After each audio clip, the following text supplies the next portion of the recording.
probably one of my favorite people of all time.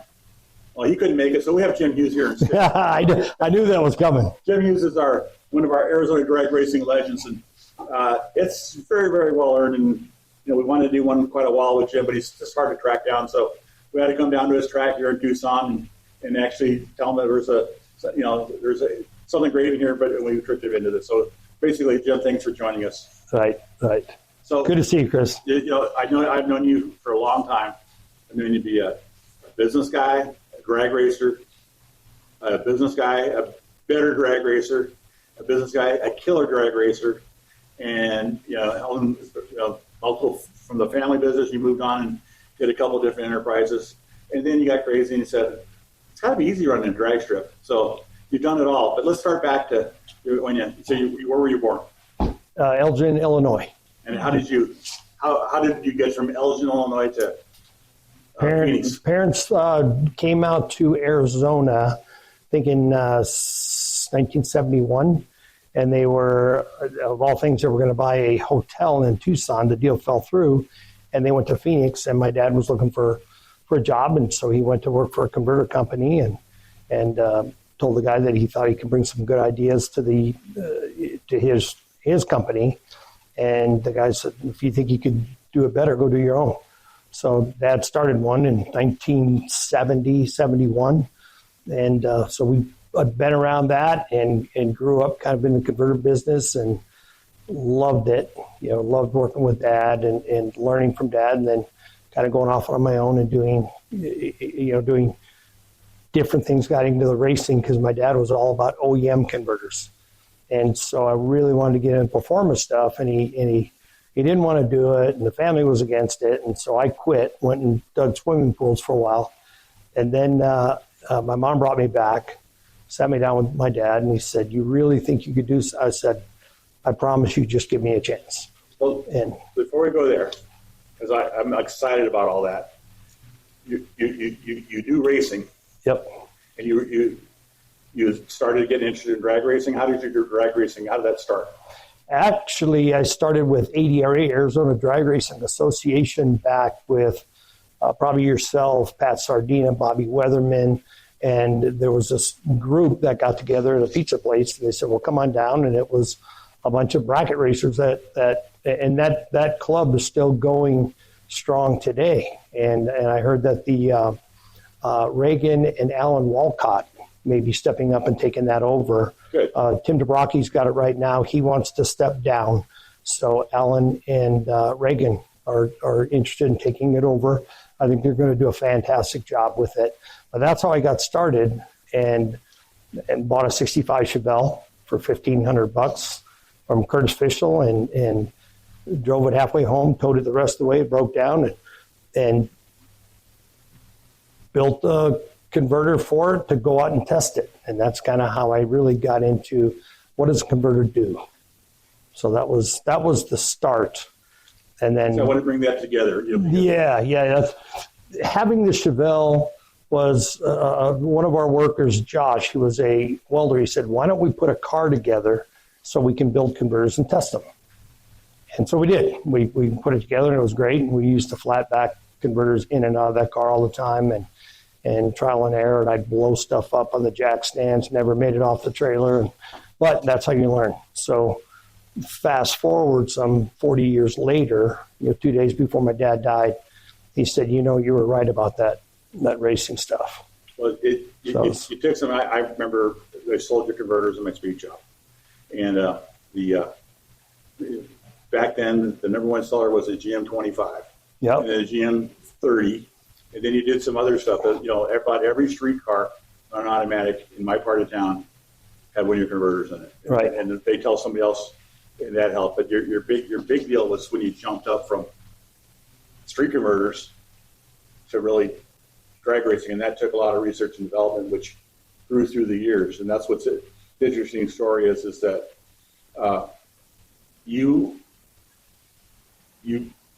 I knew you were growing, and I got out of the speed shop business. I went to work for some manufacturers and such. But I knew you were growing. I knew you were successful. But I remember being in at a place in Milton Freewater, Washington, and it was Right.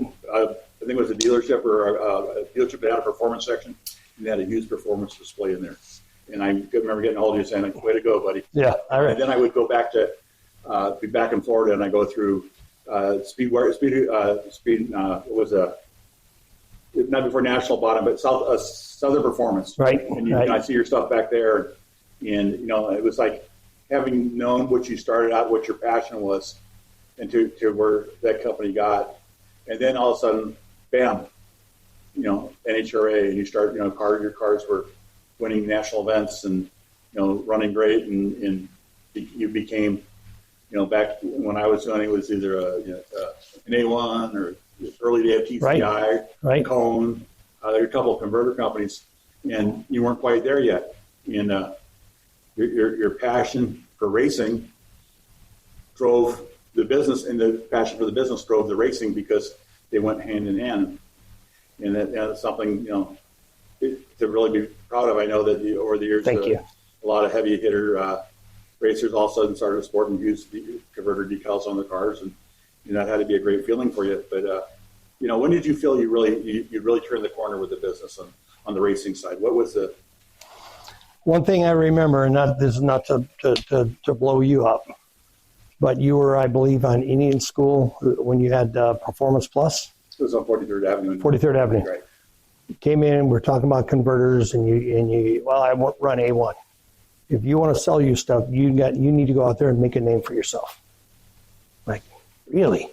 You got to build your brand. I'm like, I don't build brands. I build converters. What's a brand? I didn't know what a brand was.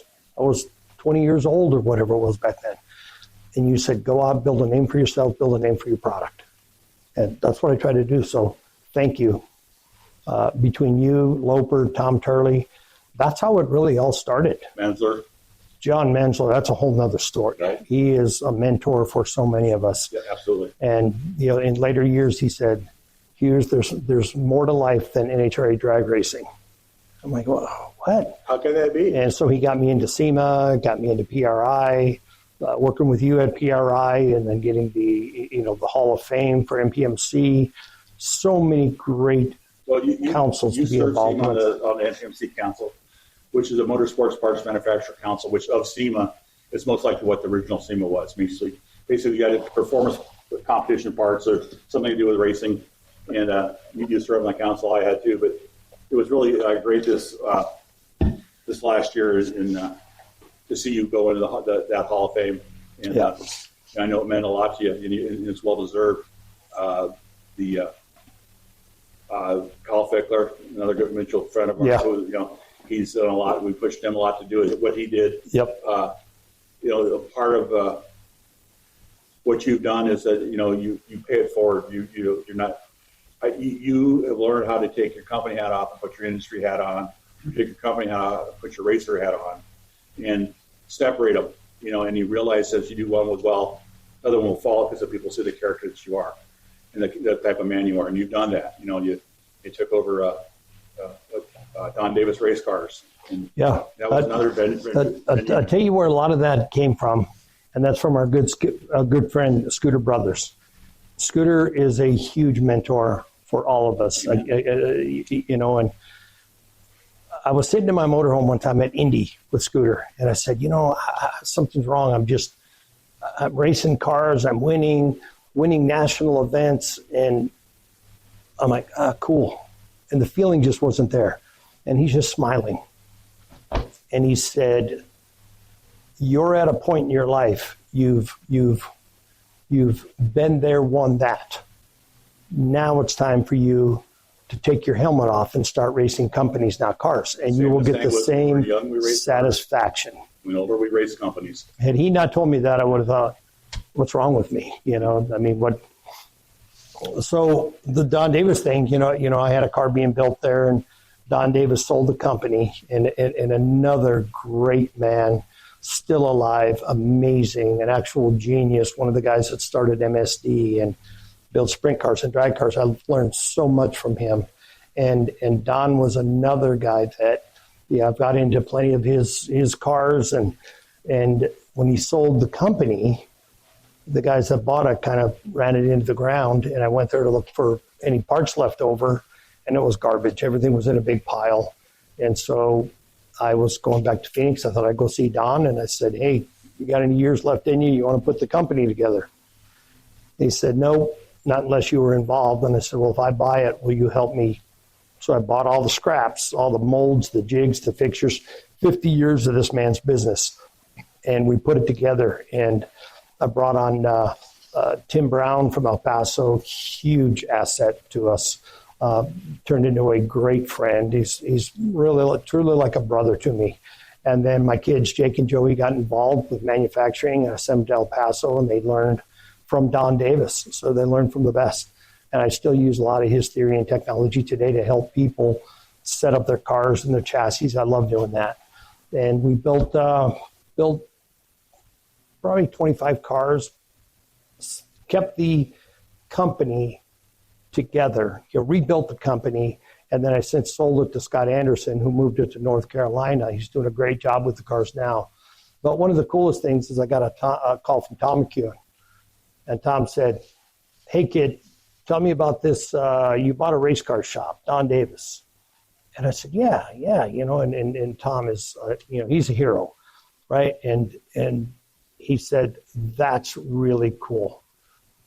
Great job for saving another icon in the industry. And I didn't look at it like that. I'm just like, hey, there's a shiny ball. Let's go do that. And I just love building brands and building businesses.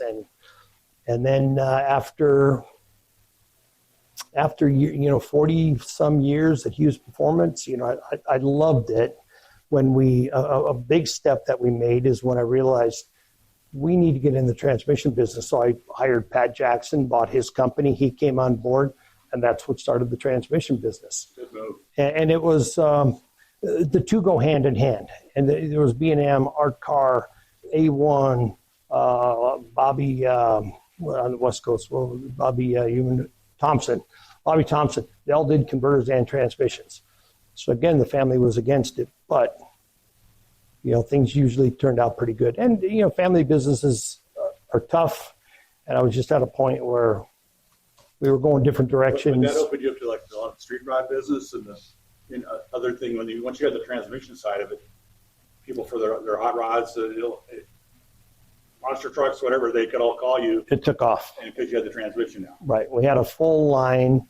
It worked great and everything. And then along the way, there's guys like, one of my biggest educators in racing was Bob Button. So Bob was my hero, great racer. He taught me a lot. We raced with Kyle Seipel, and Eric Reyes and some of the best guys in the industry. And on board with Kevin Kleinweber, we toured the country. We built the brand. We did great. I couldn't accomplish half of what I did without Kevin. And the other guy, Kevin was my right-hand man. The other guy that doesn't get enough credit is Rich Mobley. Rich is still at Hughes Performance today. He's been there probably 35 years, I think. And I taught Rich about converters. And when I went out on the road, I said, now I want you to build something better than I've done. He said, well, what do you mean? I said, this is what I do. I want you to make it faster, better, stronger. And got him to think outside the box. And he is probably one of the best converter builders in the country. And I'm really, really proud of him. The story is that all of us that were back there in the 70s when you started coming on strong and in the early 80s and when you started, transitioning to bigger and better things to the 90s, to a lot of us, you were just that's just Hughes Performance. Right. So there's an adage that says you can't be a hero in your own hometown. Right. That's right. What's really funny is that I've seen that. Sure. Working for with Area Filter Company, people in Phoenix, it's a small company, but outside Phoenix we're huge. Right. And did you see a lot of that as well? Oh yeah. Well, we were at a point where when we ran with Debbie Dozel, back in the 90s, we ran the Arizona Super Comp, the Super Gas program, and we had about 95% of the market. But the 5% that didn't run our stuff is what bothered me. And I'm just, so, well, how come they're not running our stuff? Well, then you realize not everybody's going to, don't take it personal. It's business. And so then once we started traveling and going out, we started realizing, I'd go out, we'd go to a race, I'd come back, I'd had my dad a wad full of money, and he said, "What's that?" Well, it's my spare parts that we took. I sold them, and every time I'd come home, I'd bring money, and you got another race you need to go to? What are you doing here? So yeah. So it was a great ride. That was a lot of fun. Sold out of that. Thought I was going to retire, and ended up. I came to Tucson Dragway to meet with Charlie Harmon because they had a 2-seater dragster here that was for sale, and I thought, well, that'd be kind of cool. I'll buy that and do something with it and go market it somehow. So while I was waiting for the car, I'm looking around, going, it really has a lot of potential at this track. And Charlie Harmon was here running it. He said, you can buy the track from IHRA and IRG. Are you interested? I said, no. How much? And so we talked. And so now this is why we still have a race car shop and a house up in Phoenix. But I went home and Robin said, my wife, "Did you buy that car?" And I said, "Yeah." She goes, "Don't tell me you bought another trailer." I said, No, it came with the trailer, but we bought the track. She's like, "You did what?" "You bought a track in Tucson." I said, "Yeah, and we live in Phoenix." "Yeah, but it's like an hour away." She said, "Jim, it's 2.5 hours." "Well, we'll make it work." So now we got a house right across the freeway from the track, and Robin has been my biggest supporter. Absolutely. Always. Great lady. Whether it's Don Davis race cars, whatever I did, she said, if that's what you want to do and that makes you happy, then I'm in. Let's do it. You bought the drag strip, and you probably had the number of phone calls. Are you crazy? Yeah, I probably am, but let's give it a shot. And you turned the track into basically the most consistent drag strip in Arizona, as far as programs, races, track condition. I mean, all of them are in Arizona. We can't do anything about when you had the wind and the dust blows on the track. Right. But you're prepared to do your best. You're not afraid to. So you're not as stingy with your track prep as some other places in and out of the state are. And so as such, a lot of racers came here to do their test and tuning because it was basically the most consistent track they could find. Thank you. And racer friendly. They could. There's the owner right there. And could hang on you. So the good news is that you bought the track, you're here for a while, and you don't own the facility, the ground itself. Right. We bought the lease. So we bought the lease, but did the lease renewed recently, or? Yes. Well, it's the way it works with the county is we've got another 6 or 8 years on it, and then we can extend it for another 20. So we've got we brought a Chip Latshaw. He's on board with us now. Mike O'Donnell was here, good friend of mine, great guy, and it was just too much for Mike and his family life. He put too many hours in. He was here like he was an owner. I can't say enough great about Mike, and he'll still be out here, but he wants to get back into his car, start racing again. But I was on the road for a while doing the Street Outlaws and some guys running it here. We need to come back and make some adjustments. And so we got the track back in shape, back in order. And now we're at a point where with Chip and we've got Eric Dawkins on board now. Mike has done a great job transitioning Eric into the race director. So between our staff, a lot of the guys here up in the tower, Paul, Bruce, the announcer, there's a true family feel here. Steve has been with me for, I've known Steve Monzi for 20 years. I called him 10 years ago and I said, hey, can you come down and put a floor in the office? And that was 10 years ago, and he's been here ever since. So he lives at the track. He's our watchdog. He just put this floor in last week. We're redoing the Nitro Club in here. So it's not put back together yet, but it's, guys like that, they really, truly become family. And that's what I love. I love being a part of a winning team where everybody has a good time. You got to have fun with whatever you're doing. There's no doubt it shows in your employees. Every single one of them, even the people stop at the gate out front and the people working the the ticket deal. Everybody's friendly. Everybody's happy to see you. Right. I don't think I've ever had an experience where somebody had a bad attitude, ever. Sometimes people get a little sharp because people aren't listening to them, like crowd the starting line when they're not supposed to be up there. Right. And I try to always be respectful of that. But other than that, I mean, it's a great family environment. It's Tucson Dragway. It's on the national map. People know who you are. Freiberger loves coming here with a special event. Right. And you've done other things over the years. A lot of test and tune goes on here that for an altitude track. Yep. The traction's there. The track's consistent. It's smooth. Mm-hmm. And they wouldn't come here if they didn't think the track was a good facility. Right. Yeah, we've got pro mods that run here. We got Top Fuel cars occasionally that come out. Scott Palmer brought his cars out to license some guys. They loved it out here. Mm-hmm. And they used to run fuel cars back in the day. And I've talked with Chad Head quite a bit about bringing fuel cars out here. Their big thing is the pro group really like to run at a track where they're going to be competing. Right, so they know the track. Yeah. And the West Coast just doesn't have the caliber of cars. They're all they're not based in California anymore. It's a nice long track. So we're a mile, yes. just under a mile. I think it's 9/10 of a mile from the turn of the staging lanes to the sand trap. So a lot of guys, they underestimate how long the track is, and they got to fire the car back up to drive it off the track. So it's a great, safe track. The barrier goes all the way down.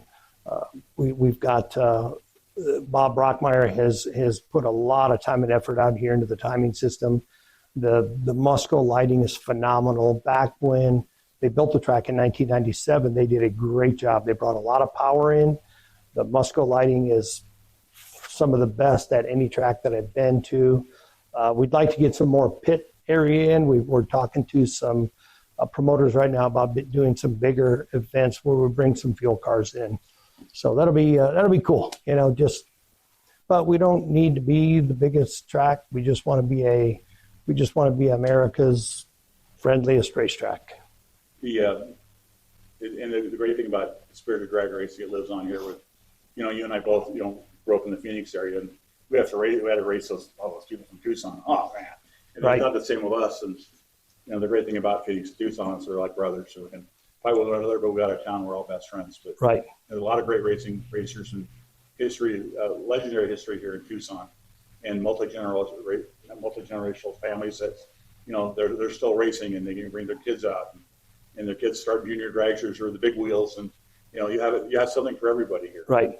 I tell you what, speaking of Tucson families, probably in my opinion, the number one family in Tucson that has done the most for Tucson Dragway is Bill and Andrea Kidd. They are amazing. Joe Kidd is their brother. Their whole family all races together from big wheels to juniors. Sarah Kidd had just last week, they went back with her best friend, Allison Bollet. They both raced the junior conference and won the national championship in their respective age classes. And that's a huge accomplishment, let alone winning. Tucson Dragway won the whole Western Conference and brought that trophy home. The last 3 years, Bill Kidd has taken the Tucson Dragway bracket racing team to consecutive 3-year championships at Las Vegas. So it's unbelievable what Bill and his family have done for us. The power of the track, driving in, it's so nice. You have a sign there congratulating last year's champions, and I see the name of somebody when you're the junior driver. I can't remember what class it is, but her name is Bob. And, yeah. And we know where her mom works. Connie's Bob, yeah. But they're a big sport of this track as well. Yeah. The cool thing is that there's a relationship there, and you're able to, there's no hatred between the tracks. Not at all. And her daughter comes down here, and I've seen multiple pictures on Facebook where she's won different events. She's amazing. Yeah. The whole family. Paul comes down, and Connie and their daughter just dominates when she comes down here. She's fantastic. But yeah, Connie, she runs. She's a big part of Firebird now. And we had to learn how to say Firebird. Wild Horse Firebird. Yeah. Because and so, but we have a great relationship with their whole crew. they blew up they had a big event and blew up their rig for prepping. And I've got two, I like to keep two of everything. And so they blew it up, and I said, well, come and get mine. So they came up, grabbed it, worked, brought theirs down, repaired it for them. No big deal. That's what tracks should do. They just put in new asphalt, and Kurt Johnson was there, and he needed a flat drag. They didn't have a flat drag. They just have a rotator. And Kurt called me and said, well, come and get it. I can bring it to you. Or he said, I got a truck on the way. So they used it for 2 weeks, and what do we owe you? Don't worry about it. It's all a big family. I encourage everybody. Didn't you have a situation where the clocks went out and somebody loaned you their clock so you could? Chuck did, yeah. And I think Chuck even met us halfway. We were in the middle of an event, and our computer went down, called Chuck. He said, let me grab my backup. And I think we had somebody meet halfway, got it back down here. If it wasn't for Chuck and Firebird, we would have been in a bind. Chuck, we owe Chuck a whole lot. I mean, his efforts alone to keep our track in Phoenix open. Right. He's one big part of that. Yes. Part of it. Yes. And a story that not everybody knows. A lot of people, you can't be here in your own hometown once again. And but people need to know the backstory of all the effort Chuck put into keeping drag racing alive in the valley. Chuck did a lot, and unfortunately, he's in a position.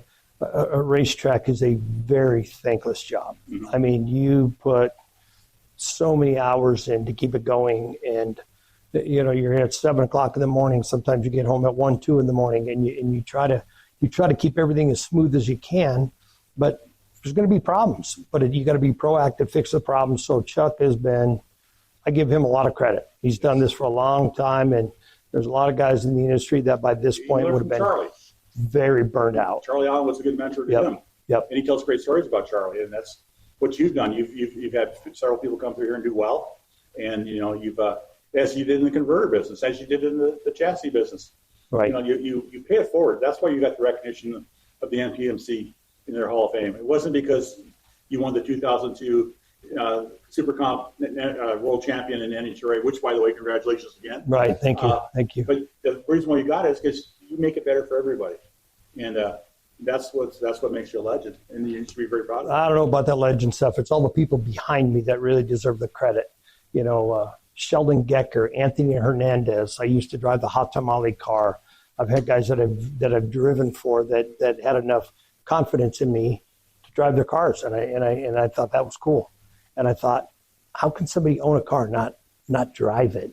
And then I became the guy. I had Sean Langdon driving, and I had so many different people driving cars because I would have multiple cars in different categories so that we can design converter transmission parts based on those classes: stock, super street, super gas, super comp, top sportsman, top dragster. We covered all of it to make sure we knew what product those vehicles needed. Your legacy lives on. And we talked earlier about Scooter Brothers, and I know Scooter tried to get you somehow to go back in the converter business. And a lot of people have, and I love it. Coach, you said you can do this. I mean, as you said, he's my mentor as well. I mean, all the Scooterisms, you hire good people, get the hell out of their way. Right. That's true. Exactly what he says. And you can't. 100%. He's been there, done it. He's a great leader of the industry, but just an all-around good person. And that's why I think if people get recognized, I believe that when my service with SEMA is all about making it better for the next people. And, do it, make it right, take your company hat off, put your industry hat on. Because both for you and me, this whole industry, we've made a living out of it. Right. And we put our kids through school. We bought houses. We have great lives. Right. And a job where people would what do you do for a living? I sell parts nobody needs. Right. What do you do for a living? Run a racetrack. And it's your passion, and it wouldn't be there without first of all, the end consumer, the racer. We appreciate them all. They're the most important person in our lives.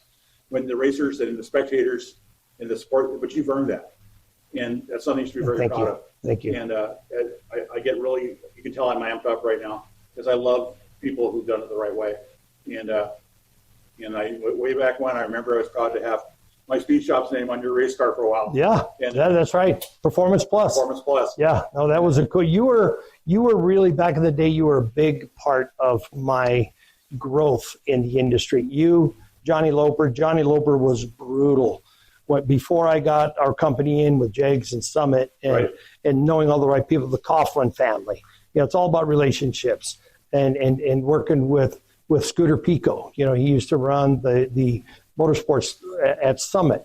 Great people. I mean, and it's the people in my life that have really all the winning and cars and all this stuff. It's not me. These companies that the racer, the consumer can't see. You and I talk about Summit. We know all the great people that work for Summit. We know Summit is as a manufacturer, as a supplier. They're one of the best people out there because they don't try to beat you up. They don't tear you apart. Yep. Here's what we want. Here's why we want it. Yep. You work with them. To the point. They take great care of you. Working with them, like I said, was easy after I worked with Johnny. Yeah, well, Johnny Loper was very... I competed against the man, and I had nothing but respect for him. Right. But I also went to work for a manufacturer where he was then my customer when I worked for Holly. And I thought at first that he's not going to, he won't like me because of the speed shop. And no, he just didn't like, he didn't like me. He just wanted anybody competing against him. Right. Because he was a competitor. He wanted to see how far he could push you. Right. And he wanted to see what your breaking point was. Well, I give Johnny Loper credit. Absolutely. He could beat us up, knock us down, but he'd pick you up and dust you. That's right. And, there's great people to learn from. So, but I'm very excited, Jim. If you haven't been to Tucson Dragway, the new Tucson Dragway, you got to come down. We're waiting. Some people drove in, tours from out of town, and Right. They want to stop by and see the track. And it's got to make you feel good when people, just want to drop in there. There's no racing going on, but they want to see because they want to put a place in their head that I've actually been there. Right. The coolest thing about being at the track is watching the generations of kids growing up, getting involved with big wheels and then juniors. And then when my kid was running juniors, Joey, when he was 13 years old, he won the national championship at Denver. That was a huge deal, to have a father-son national world champion, in the same family was cool. The juniors go on, Dylan Winniski. Right. And other people gone on, they're racing nostalgia cars, they're racing fuel cars. Yep. And there are Arizona drag racing kids that started in junior drag. Really, really proud of Dylan. From watching him drive a car, he's very talented. His whole family, his dad, Robert, is an amazing guy.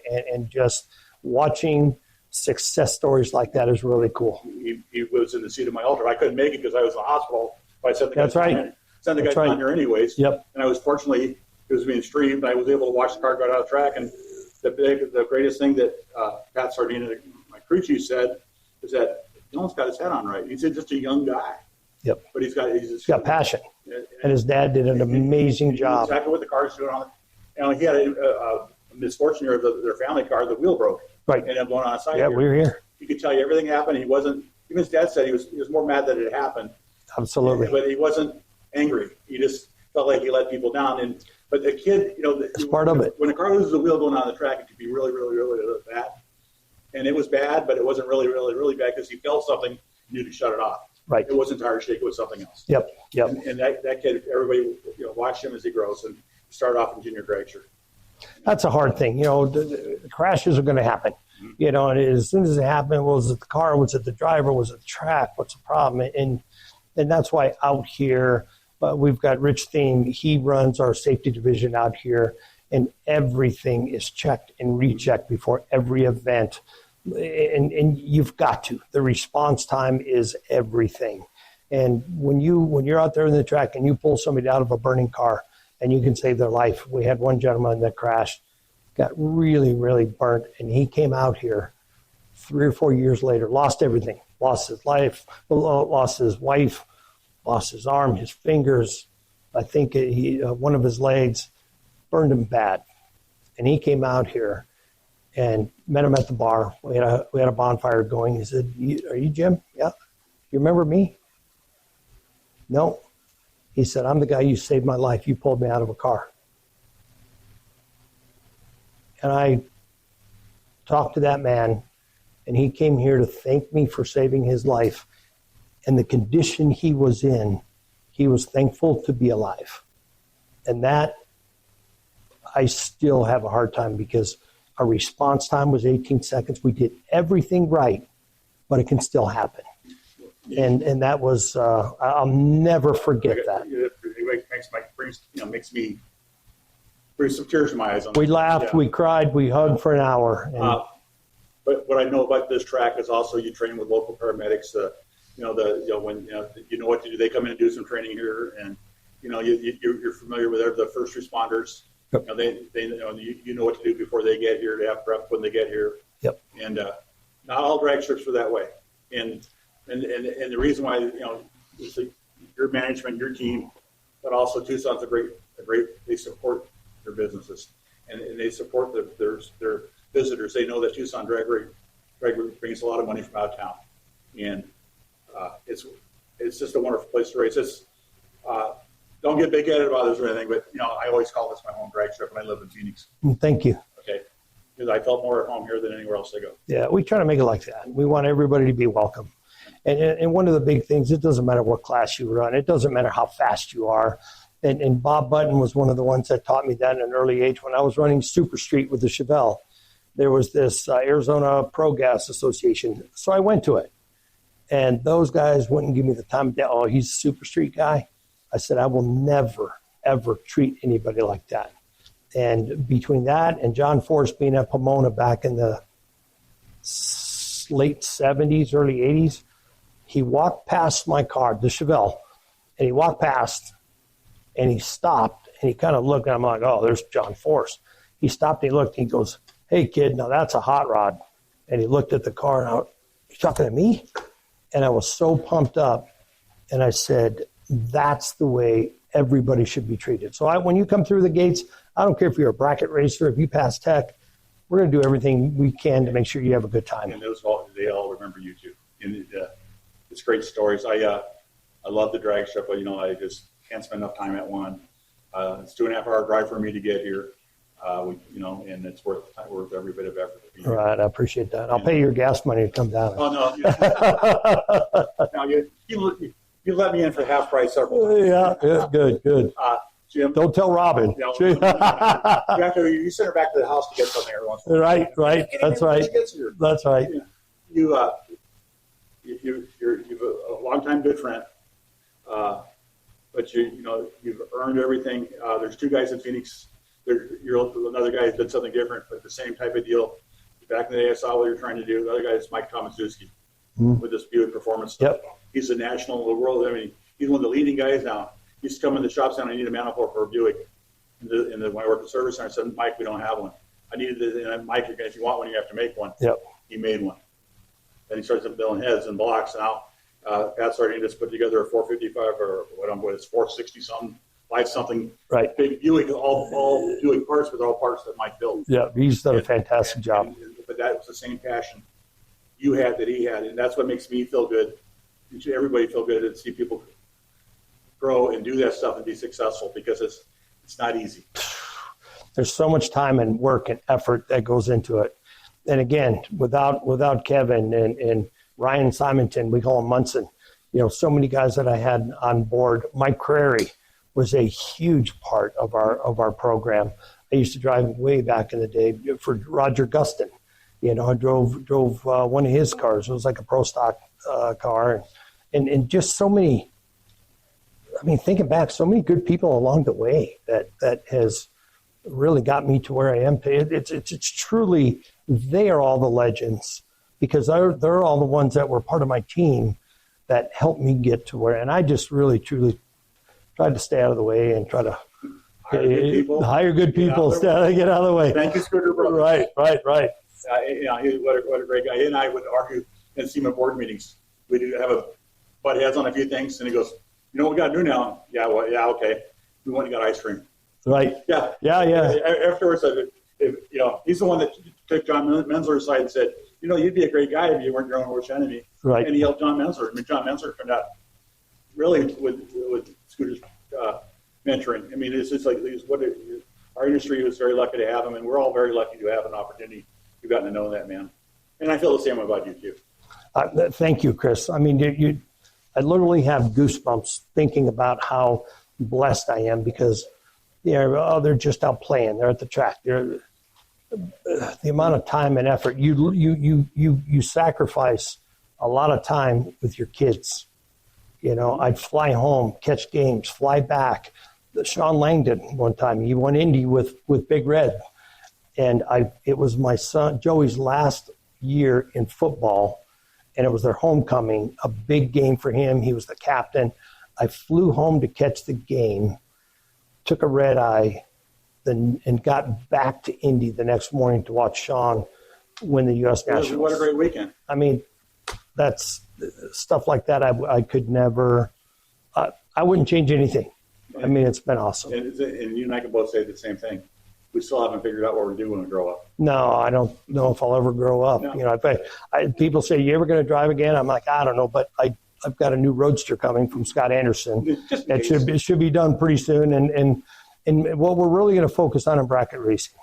And we took the Corvette Roadster, took it to another level, and Scott is building it. We did one for Mark Simmons, and we've run that car. And Doug Foley Jr. is running one of my other cars right now over on the East Coast. Another great guy, Doug Foley. The Foley family. So I said, let's put Doug in a car. He can run it. He goes to a lot of bracket races. He's a big part of IHRA right now. I wish them, nothing but luck. And I think when they get all when the dust settles, I think they're going to be fine. I feel like it's going to work out, but there's a lot more. They bid off way more than they probably thought they were going to buy off. Well, from what I understand, Daryl is really excited. Yeah. They've got the funds to make it grow. Larry Morgan is a big part of it, and these are all good friends. Larry Morgan, another great guy. Yeah. So I wish them the best. But Doug has done a great job with the car, and we got a super gas Roadster out there now running 480s in bracket racing, and Mark Simmons, same thing. He's doing a lot of testing up in Canada right now. Another great guy that I've been working with a little bit. You want to sponsor a top dragster? Yeah, what do we got to do? That's the car that you bought, yes. Right? And who's going to drive that? I'm not sure yet. Okay. How big's the cage? It's Barry Norman. Remember him? He's 6 foot tall, but he was kind of lanky, Yeah. So not big enough for you. Right. Not big enough for me. Yeah. But we probably throw Dylan in a couple times. We'd like to have Mike McBrayer do the shakedowns on forks because he definitely knows how to get a car like that down the track. So wheel the car well. We're excited. It's really about. I got back in drag racing with the Alters because I missed being at the track. I missed the first beer. Mm-hmm. The first beer is after the beer that was always in your ice chest after you raced all day long. And you did all the great fun and stuff. You get the car done. It may still not even be loaded yet, but you go to ice chest and pull that first beer. There's never a beer that tastes better than that first beer. And that's what I missed about. I love the Alter. I sold the car. I kind of felt sad to see it go because it was really an awesome car. But with the top drag show, then I can go back to some divisional races. So I can start doing the race stuff again. And people I know, and not only you get to race, but you also get to be in the pits and you get to talk to people that you like, that are your friends. Right. And that's what I love most about drag racing is the relationships and the friendships. The one thing that I really get excited about is the winner's circle, because standing back, it brings so many great memories, and you won't see me standing in somebody's winner's circle because that's not me. Mm-hmm. I've had my day. It's all about them. Right. So come on over. No, you guys do your thing, but to see somebody win for the blood, sweat, and tears and the money that you put into this, for the first time, and whether it's a little trophy or a Wally or whenever you win, it's so exciting. That's why you do the winner's circle trophies by the front of the tower of all your winners. Yep. We do it by the front of the tower. It makes them feel like this is the. And it's close to the bar, so I can open the bar and get the fire pit going, and we truly have fun. And that's if you're not having fun, whatever you're doing in life, do something else. Right. Go have fun. Absolutely. Life should be fun, not a chore. Right. Jim, thank you very much. Thank you. Thank you. I appreciate it. Congratulations on being an Arizona drag racing legend. Thank you. Thank you so much.